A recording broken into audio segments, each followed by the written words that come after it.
Au Tchad, une semaine après le référendum constitutionnel censé ouvrir la voie à des élections et un retour des civils au pouvoir, les résultats ont été proclamés ce dimanche. Le oui l'emporte à 86% des suffrages exprimés. Et pour parler de ces résultats, nous sommes en direct depuis N'Djamena avec Mahamat Silek Halata, ministre et ex-leader des rebelles de l'UFDD. Bonsoir.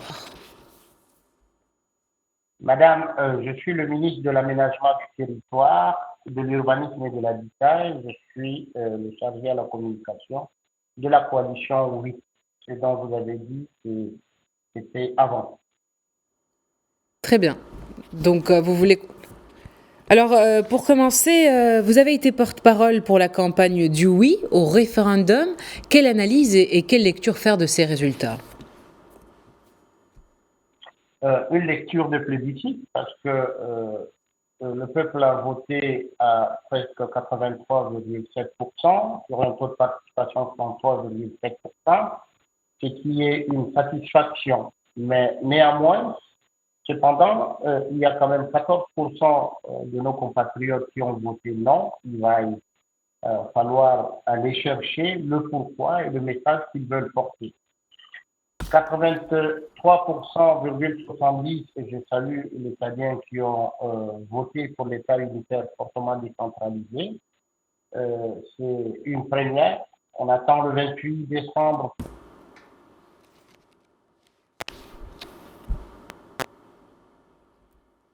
Alors, le taux de participation était l'un des enjeux majeurs au regard du boycott de l'opposition. Le taux de participation était l'un des enjeux majeurs au regard du boycott de l'opposition. Avons-nous des chiffres aujourd'hui sur le taux de participation à ce référendum?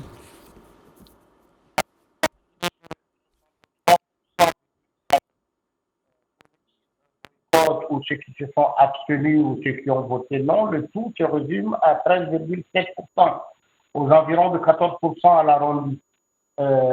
C'est là, je le dis si bien, que les Tchadiens sont sortis massivement, ils ont écouté les débats qui ont failli et ensuite les échanges qu'ils ont eu sur le pourquoi aller vers un État unitaire fortement décentralisé et pourquoi il faut aller vers un État fédéral.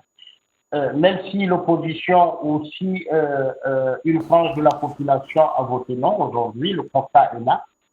Les résultats provisoires plébiscitent le oui à 83,7%. Et enfin, selon vous, quel sera l'impact de ces résultats sur le Tchad et sur la sous-région en général? L'impact sur le Tchad d'abord, parce que ce référendum concerne d'abord le Tchad. La sous-région, c'est tout autre chose. Oui, je l'avais On n'est pas mentionné. en train. Pour les Tchadiens d'abord et ensuite pour la région. Oui, pour les Tchadiens d'abord, il faut comprendre pourquoi. On avait deux choix à faire. L'État unitaire fortement décentralisé et la fédération. La fédération, nous ne sommes pas encore prêts pour cela. Nous avons évoqué plusieurs raisons qui ne nous permettent pas tout de suite d'aller vers la fédération. L'État unitaire fortement décentralisé a été expliqué. Nous sommes pratiquement à l'antichambre de la fédération, mais cette fois-ci, l'État unitaire fortement décentralisé ne donne pas simplement au pouvoir central tous les pouvoirs de pouvoir exercer le pouvoir comme il veut. Et ensuite, il y a pas mal d'améliorations qui sont faites sur cet aspect de l'État unitaire fortement décentralisé.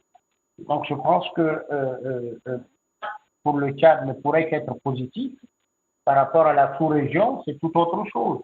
La sous-région, il est évident que les uns et les autres, ceux du voisin du Tchad ou ceux de l'Afrique centrale, apprécieront comment les Tchadiens sont allés au vote. Madame, je vous fais remarquer simplement que sur l'ensemble du territoire tchadien, nous n'avons pas enregistré un seul conflit émanant de ce référendum-là. C'est dire que la maturité des Tchadiens a été tellement au sommet, les gens sont allés voter tranquillement, ils ont exprimé leur volonté tranquillement et ne se laissent qu'en cela est un message. Eh bien, merci Mahamat Silek Halata pour ces précisions.